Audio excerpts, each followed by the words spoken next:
ക്രിസ്റ്റയ്ക്കകത്ത് ഏറ്റവും കൂടുതൽ ആളുകൾ ചോദിച്ചിട്ടുള്ള കളർ ഏതാണെന്നറിയോ? ഇതാ ഈ കിടക്കുന്ന കളറിലുള്ള ക്രിസ്റ്റ. നല്ലൊരു കിടിലൻ വൈറ്റ് കളർ ക്രിസ്റ്റ നമ്മളെ കയ്യിൽ കിട്ടിയിട്ടുണ്ട്. കുറേ ആളുകൾ എന്നോട് ചോദിക്കാറുണ്ട് വൈറ്റ്. എനിക്ക് തോന്നുന്നത് 90% ആളുകൾക്കും വൈറ്റ് ക്രിസ്റ്റയാണ് ആവശ്യം എന്ന് എനിക്ക് തോന്നുന്നത്. കാരണം അത്രയ്ക്കും ചോദിക്കാറുണ്ട്. അപ്പോൾ ഈ ഒരു വണ്ടി എന്ന് പറഞ്ഞു കഴിഞ്ഞാൽ യാതൊരു വിധത്തിലുള്ള റീപ്ലേസ്മെൻറ്റ് കാര്യങ്ങളൊന്നും ഇല്ലാത്ത നല്ലൊരു കിടിലൻ വണ്ടി തന്നെയാണ്. നമുക്ക് എന്താണെന്നറിയില്ല, ഭാഗ്യത്തിന് ഈ ഒരു വണ്ടിയും കിട്ടി. നമുക്ക് ഞാൻ ഇപ്രാവശ്യം അവിടെ വന്നതിന് ശേഷം നമുക്ക് രണ്ടാമത് കിട്ടുന്ന വണ്ടിയാണ് കേട്ടോ ഈ ഒരു ക്രിസ്റ്റ എന്ന് പറയുന്നത്.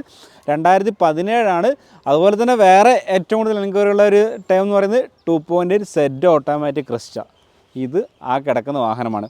അപ്പോൾ 2017 2.8 സെഡ് ഓട്ടോമാറ്റിക്കിലുള്ള ക്രിസ്റ്റയാണ് ഈ ഒരു വാഹനം. 2017 മോഡലാണ്. 17 ജൂലൈയിലാണ് രജിസ്ട്രേഷൻ ചെയ്തിട്ടുള്ളത്. ആക്സിഡൻറ്റോ റീപ്ലേസ്മെൻറ്റോ കാര്യങ്ങളോ ഒന്നുമില്ല. ഡോറ്, ബോണറ്റ്, ഡിക്കി എല്ലാ ഗ്ലാസും ഒറിജിനൽ തന്നെയാണ്.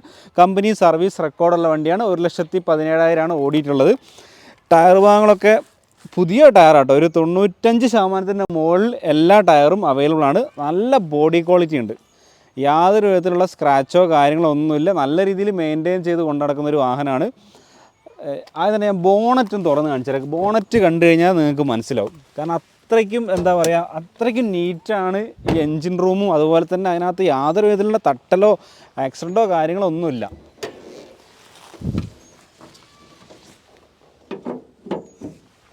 ബോണറ്റ് ഒറിജിനലാണ്. അതുപോലെ തന്നെ നമുക്ക് ഓരോ കോർണറും നോക്കുകയാണെന്നുണ്ടെങ്കിലും യാതൊരു വിധത്തിലുള്ള ഡെൻറ്റോ കാര്യങ്ങളോ ഒന്നുമില്ല. പിന്നെ ഹെഡ് ലാമ്പിൻ്റെ ക്ലാമ്പ് പോലും പൊട്ടിയിട്ടില്ല. അത് ഏറ്റവും വലിയ ഹൈലൈറ്റാണ്. പിന്നെ ക്രോസ് ബമ്പർ കാര്യങ്ങളിനകത്തൊന്നും ഡെൻറ്റോ കാര്യങ്ങളൊന്നുമില്ല. റേഡിയേറ്ററിനകത്തൊന്നും പ്രശ്നങ്ങളൊന്നുമില്ല. നല്ല ബാറ്ററിയാണ്. അതുപോലെ തന്നെ എന്താ പറയുക, എഞ്ചിൻ റൂമാണെങ്കിൽ നല്ല വൃത്തിയുണ്ട്. കറക്റ്റായിട്ട് മെയിൻറ്റെയിൻ ചെയ്ത് കൊണ്ടു നടക്കുന്ന ഒരു വണ്ടിയാണ്. എഞ്ചിൻ റൂം എനിക്ക് തോന്നുന്നു ഈ അടുത്ത കാലത്ത് വൃത്തിയാക്കിയതാണെന്ന് തോന്നുന്നു. കാരണം പൊടി കാര്യങ്ങളൊന്നുമില്ല. സാധാരണ ഡൽഹി വണ്ടികളിലെ എഞ്ചിൻ റൂം എന്ന് പറഞ്ഞാൽ ഫുള്ള് ഡസ്റ്റ് ആയിരിക്കും. ഏതായാലും ബോണറ്റ് തുറന്ന് സ്ഥിതിക്കാനൊന്ന് സ്റ്റാർട്ട് ചെയ്യും. ഇതിന് അതിൻ്റെ വർക്കിംഗ് കൂടി ഒന്ന് കേൾപ്പിക്കുക. എന്നിട്ട് നമുക്ക് ഇതിൻ്റെ ഡീറ്റെയിൽസ് കാര്യങ്ങൾക്കൊക്കെ ബാക്കി പോകാം.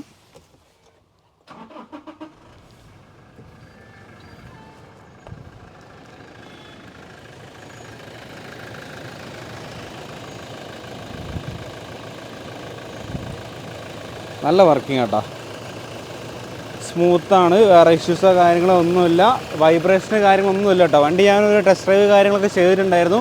അപ്പോൾ ആ സമയത്താണെങ്കിലും വേറെ സ്റ്റിയറിങ്ങിൻ്റെ മുകളിൽ വൈബ്രേഷനോ സസ്പെൻഷന് പ്രശ്നങ്ങളോ കാര്യങ്ങളോ ഒന്നുമില്ല. നല്ലൊരു വണ്ടി തന്നെയാണ്.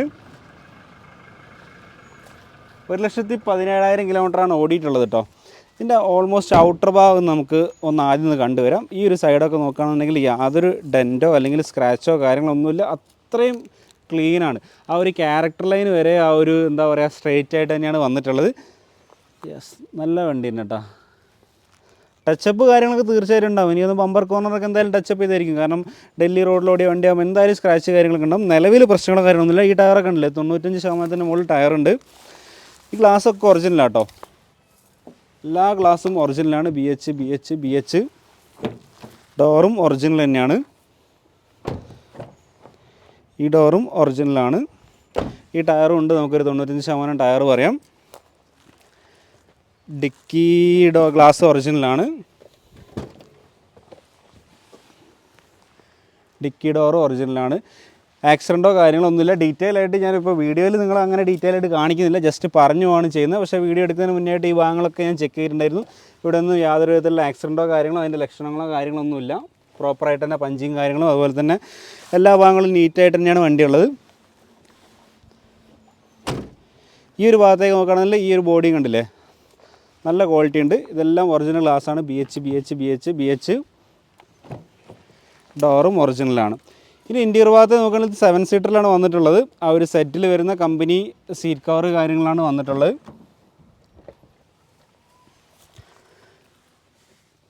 നല്ലൊരു റൂഫൊക്കെ നല്ല വൃത്തിയുണ്ട്. അതുപോലെ തന്നെ ഡാഷ്ബോർഡ് കാര്യങ്ങളൊക്കെ നോക്കുകയാണെന്നുണ്ടെങ്കിലും നല്ല വൃത്തിയുണ്ട് കേട്ടോ. ഫ്രണ്ടിലെ ഡാഷ്ബോർഡ് കാര്യങ്ങളൊന്നും യാതൊരു പ്രശ്നങ്ങളോ കാര്യങ്ങളൊന്നുമില്ല.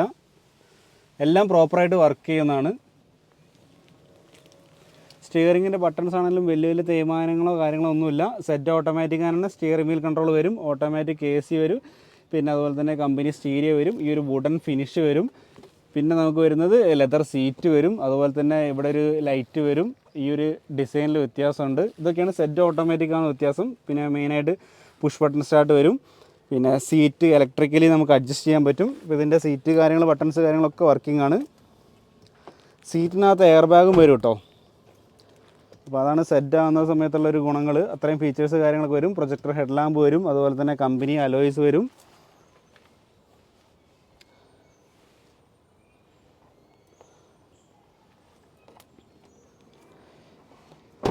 ഞാനിതിന് മുന്നേ ഒരു വീഡിയോ ചെയ്ത സമയത്ത് ഒരു സെറ്റ് ഓട്ടോമാറ്റിക് ചെയ്ത സമയത്ത് എനിക്ക് കമൻറ്റ് ഒരു കാര്യത്തെ ഉദ്ദേശിച്ച് കുറേ കമൻറ്റുകൾ വന്നിട്ടുണ്ടായിരുന്നു. ഇതിൻ്റെ അലോയ്സ് ആക്ച്വലി 2 ടൈപ്പ് അലോയ് സെറ്റിനകത്ത് വരുന്നുണ്ട്. ഈ ഒരു ടൈപ്പും വരുന്നുണ്ട്, പിന്നെ കുറച്ച് ഏതോ കൂടിയ ടൈപ്പും വരുന്നുണ്ട്. രണ്ടും സെറ്റിൻ്റെ അലോയ് തന്നെയാണ്. ഞാൻ ഇതിന് മുന്നേ ചെയ്ത വണ്ടി സെറ്റ് ഓട്ടോമാറ്റിക്കിൻ്റെ അലോയും ഈ ഒരു അലോയ് തന്നെയായിരുന്നു. അപ്പോൾ അതിനകത്ത് കുറേ ആളുകൾ കമൻറ്റ് ചെയ്തിട്ടുണ്ടായിരുന്നു അലോയ് മാറ്റിയിട്ടുണ്ടല്ലോ എന്നൊക്കെ. അത് അലോയ് മാറ്റിയതല്ല, സ്റ്റോക്കായിട്ട് തന്നെ കമ്പനി ഇറക്കുന്നതാണ്. ഈ ഒരു ടൈപ്പ് അലോയും സെറ്റ് ഓട്ടോമാറ്റിക്കലി വന്നിട്ടുണ്ട്. അതൊന്ന് കാര്യം എനിക്ക് ആദ്യകാലത്തൊക്കെ ഈ ഒരു ഡൗട്ട് ഉണ്ടായിരുന്നു. പിന്നെ ഞാനത് കുറച്ചിങ്ങനെ അന്വേഷിച്ച സമയത്താണ് എനിക്ക് മനസ്സിലായിട്ടുള്ളത് 2 അലോയും സെറ്റ് ഓട്ടോമാറ്റിക്കലി വരുന്നുണ്ട്. അപ്പോൾ നമ്മൾ വണ്ടീൻ്റെ ഡീറ്റെയിൽസ് കാര്യങ്ങളൊക്കെ പറഞ്ഞ് ഇനിയിപ്പോൾ ഏതായാലും അവസാനിപ്പിക്കാൻ തോന്നുന്നില്ല. 2017 മോഡലാണ്. സെക്കൻഡ് ഓണർഷിപ്പാണ് കേട്ടോ. സെക്കൻഡ് ഓണർഷിപ്പ് എന്ന് പറഞ്ഞാൽ കമ്പനിയിൽ നിന്ന് ഇൻഡിവിജ്വലിൻ്റെ ആളെ പേരിലേക്ക് മാറിയതാണ്. ഇപ്പോൾ 2ാമത്തെ ഓണറിലേക്ക് മാറിയിട്ടിപ്പം 10 ദിവസമേ ആയിട്ടുള്ളൂ. വണ്ടി സിംഗിൾ യൂസ് വണ്ടിയാണ്, പക്ഷേ റെക്കോർഡിക്കലി സെക്കൻഡ് ഓണർ ആയിട്ടുണ്ട്. 1,17,000 ഓടിയിട്ടുള്ളത്. 2017 2.8 സെറ്റ് ഓട്ടോമാറ്റിക് ആണ്. അപ്പോൾ അതിൻ്റെ റേറ്റ് വരുന്നത് 14.50 lakhs ആണ്. 14,50,000 രൂപയാണ്. ഇവിടുന്ന് വാങ്ങിക്കാൻ പറ്റുന്ന റേറ്റാണ് മെൻഷൻ ചെയ്തിട്ടുള്ളത്. ഈ റേറ്റിന് നാട്ടിലെത്തിച്ചേരുമോ അല്ലെങ്കിൽ നാട്ടിൽ നമ്പറാക്കി തരുമോ എന്നൊക്കെ ചോദിക്കാറുണ്ട്. ഞാനിവിടുന്ന് വീഡിയോ ചെയ്യുന്നത് ഇവിടുന്ന് നമുക്ക് ഡയറക്റ്റായിട്ട് വാങ്ങിക്കാൻ പറ്റുന്ന റേറ്റ് മാത്രമാണ് മെൻഷൻ ചെയ്തിട്ടുള്ളത്. അപ്പം ട്രാൻസ്പോർട്ടേഷൻ ചെയ്യണമെന്നുണ്ടെങ്കിൽ അതിൻ്റെ ചാർജസ് കാര്യങ്ങൾ എക്സ്ട്രാ വരും. ബാംഗ്ലൂരൊക്കെ കണ്ടെയ്നർ അവൈലബിൾ ആണ്. ഒരു 18,000 രൂപയിലൊക്കെ കണ്ടെയ്നർ ഏജൻസി സ്റ്റാർട്ട് ചെയ്യുന്നുണ്ട്. അപ്പോൾ അതുപോലെ തന്നെ നമ്മളൊക്കെ സ്ഥിരമായിട്ട് ഒരു 3-4 ഏജൻസി വഴിയാണ് വണ്ടികൾ വിടുന്നത്. ഇപ്പം ഞാൻ വണ്ടി ഡെലിവറി എടുക്കുന്ന ഫോട്ടോസൊക്കെ കാണുന്നവർക്കറിയാം. ഇപ്പോൾ ലാസ്റ്റ് കാലത്തൊക്കെ സ്ഥിരമായിട്ടൊരു ഏജൻസി വഴിയാണ് ചെയ്യുന്നത്. ഇതുവരെ ചെയ്തിട്ട് പ്രശ്നങ്ങളോ കാര്യങ്ങളോ ഒന്നുമില്ല. പ്രോപ്പറായിട്ട് തന്നെ വണ്ടി എത്താറുണ്ട്. സ്ക്രാച്ചോ കാര്യങ്ങളോ ഒന്നുമില്ല. പിന്നെ അതുപോലെ തന്നെ പാർട്സ് ഊരി മാറ്റുക, സാധനങ്ങൾ കടത്തുക, ഇങ്ങനത്തെ പരിപാടികളൊന്നും ഇല്ലാത്ത ഏജൻസിയാണ്. അപ്പോൾ ഓൺലൈനിൽ നിങ്ങൾ നോക്കിക്കഴിഞ്ഞാൽ പല റേറ്റിനുള്ള കാണാം. 15,000 രൂപയ്ക്കൊക്കെ നിങ്ങൾക്ക് വണ്ടി ഡെലിവറി ബാംഗ്ലൂരേക്ക് കൊടുക്കുന്ന ടീമുകളൊക്കെ കാണാൻ പറ്റും. അപ്പോൾ അതിനകത്ത് അങ്ങനെ റേറ്റ് കുറച്ച് കൊടുക്കുന്നുണ്ടെങ്കിൽ അതിൽ വേറെ കുറേ കളികളുണ്ട്. അപ്പോൾ അത് ഡീറ്റെയിൽ ആയിട്ട് ഇറങ്ങിക്കഴിഞ്ഞാൽ അതിൻ്റെ കാര്യങ്ങളൊക്കെ മനസ്സിലാവും. അപ്പോൾ പ്രോപ്പറായിട്ട് ചെയ്യുന്നവർക്ക് അതിൻ്റെ റേറ്റും ഉണ്ട് കേട്ടോ. അപ്പോൾ നമുക്ക് ഏതായാലും ട്രാൻസ്പോർട്ടേഷന് കാര്യങ്ങളൊക്കെ ചെയ്തുതരാം. ബാംഗ്ലൂരേക്ക് വണ്ടി ഡെലിവറി കൊടുക്കുക. ഇനിയിപ്പോൾ ബാംഗ്ലൂർ നാട്ടിലേക്കാണെന്നുണ്ടെങ്കിൽ അതിനുള്ള കാര്യങ്ങളും ചെയ്തുതരാം. ഡയറക്റ്റായിട്ട് സിംഗിൾ കണ്ടെയ്നറിൽ ബാംഗ്ലൂർ വരികയാണുള്ളത്. പിന്നെ ബാംഗ്ലൂരിൽ നിന്ന് നമുക്ക് ഡ്രൈവറെ വെച്ച് പിക്ക് ചെയ്തിട്ട് എടുപ്പിക്കാം. ഇനി നിങ്ങൾ തന്നെ അറേഞ്ച് ചെയ്യുകയാണെന്നുണ്ടെങ്കിൽ അങ്ങനെയും ചെയ്യാം. പിന്നെ ബൈ റോഡ് ഈ സമയത്തൊക്കെ പോകുകയെന്ന് പറയുന്നത് കുറച്ച് റിസ്ക് ഉള്ള സംഭവം തന്നെയാണ്. കാരണം കുറേ ഫൈന് കാര്യങ്ങളൊക്കെ ഇപ്പം ഈ അടുത്ത കാലത്തായിട്ട് ഇങ്ങനെ കിട്ടിത്തുടങ്ങുന്നുണ്ട്. കാരണം ഇഷ്ടംപോലെ വണ്ടികൾ നാട്ടിലേക്ക് പോകുന്നുണ്ട്. അപ്പോൾ പോലീസുകാരൊക്കെ വെറുതെ വഴിയിൽ നിന്നിട്ട് നമ്മുടെ അടുത്ത് നിന്ന് പൈസ വാങ്ങിക്കുന്നൊരു പരിപാടിയുണ്ട്. ബൈ റോഡൊക്കെ ഒഴിവാക്കുന്നതാണ് ഇപ്പോഴത്തെ ഒരു കണ്ടീഷൻ നല്ലത്. പിന്നെ റോഡും ഒരു ബോംബെ ഭാഗത്തൊക്കെ എന്ന് പറഞ്ഞാൽ റോഡൊക്കെ ഭയങ്കര മോശമാണ്. കുറേ പണികൾ നടക്കുന്നുണ്ട്. അപ്പോൾ അത് നല്ലൊരു ബുദ്ധിമുട്ടുണ്ട്. ഞാൻ അങ്ങനത്തെ കാര്യങ്ങളൊക്കെ ഞാൻ ഏതായാലും ഒരു സെപ്പറേറ്റ് ആയിട്ടൊരു വീഡിയോ ആക്കിയിട്ട് ചെയ്ത് നിങ്ങൾക്ക് പറഞ്ഞുതരാം. അപ്പോൾ ഈ ഒരു വണ്ടിയുടെ കാര്യത്തിൽ 14.50 lakhs ആണ് റേറ്റ് വരുന്നത്. 2017 മോഡൽ ജൂലൈ രജിസ്റ്റർ ആയിട്ടുള്ള സെക്കൻഡ് ഓണർഷിപ്പുള്ള 2.8 set automatic Crysta white colour Delhi രജിസ്ട്രേഷനുള്ള വണ്ടിയാണ്. NOC ഒക്കെ നമുക്കൊരു 15 days തന്നെ നമുക്ക് നോർമലി NOC കാര്യങ്ങൾ കിട്ടും. അതിനകത്ത് ബുദ്ധിമുട്ടോ കാര്യങ്ങളൊന്നുമില്ല. ബോണറ്റ് കാര്യങ്ങൾ, ഡിക്കി കാര്യങ്ങൾ, ഗ്ലാസ്, ഡോറ് കാര്യങ്ങളൊന്നും മാറാത്ത പ്രോപ്പർ വണ്ടിയാണ്. അപ്പോൾ നമ്മൾ നമ്പർ വീഡിയോയുടെ താഴെ ഡിസ്ക്രിപ്ഷനിൽ ഞാൻ കൊടുത്തിട്ടുണ്ട്. അതുപോലെ തന്നെ വീഡിയോയ്ക്കകത്ത് എഴുതി കാണിക്കുന്നുണ്ട്. അതിനകത്ത് വിളിച്ചു കഴിഞ്ഞാൽ ഇതിൻ്റെ കൂടുതൽ ഡീറ്റെയിൽസ് കാര്യങ്ങളൊക്കെ അറിയണമെന്നുണ്ടെങ്കിൽ അതിനകത്ത് ചോദിച്ചാൽ മതി. അതുപോലെ തന്നെ നമ്മുടെ വാട്സപ്പ് ഗ്രൂപ്പിനകത്ത് ജോയിൻ ചെയ്യാൻ താല്പര്യമുള്ളവർക്കും ആ നമ്പറിൽ വാട്സപ്പിൽ മെസ്സേജ് അയക്കാം. ആ ലിങ്ക് ഓട്ടോമാറ്റിക്കലി നിങ്ങൾക്ക് വരുന്നതാണ്. അതിനകത്ത് കയറി ജോയിൻ ചെയ്യാൻ പറ്റും. അപ്പോൾ ഏതായാലും ഒരു വീഡിയോ അവിടെ വൈൻഡപ്പ് ചെയ്യാൻ തോന്നുകയാണ്. ഞങ്ങൾ വന്നതിന് ശേഷം 2ാമത്തെ വീഡിയോ ആണ് എടുക്കുന്നത്. അപ്പോൾ ഒരു സ്റ്റാർട്ടിങ് ട്രബിളൊക്കെ ഉണ്ട്. കാരണം ഒരു മാസമായിട്ട് ഇവിടെ ഡൽഹിയിലായിരുന്നു. ദീപാവലി ആയിരുന്നു, നല്ല പൊല്യൂഷൻ കാര്യങ്ങളൊക്കെ ഉണ്ടായിരുന്നു. ഇപ്പോഴും നല്ല പൊല്യൂഷൻ ഉണ്ട്. തണുപ്പ് കാര്യങ്ങളൊക്കെ തുടങ്ങിയിട്ടുണ്ട്. അപ്പോൾ ഇതിൽ നമുക്ക് അടുത്തൊരു വീഡിയോയുമായിട്ട് ഉടൻ തന്നെ കാണാം. അതുവരെ ഇറ്റ്സ് മീ മനു. ബൈ.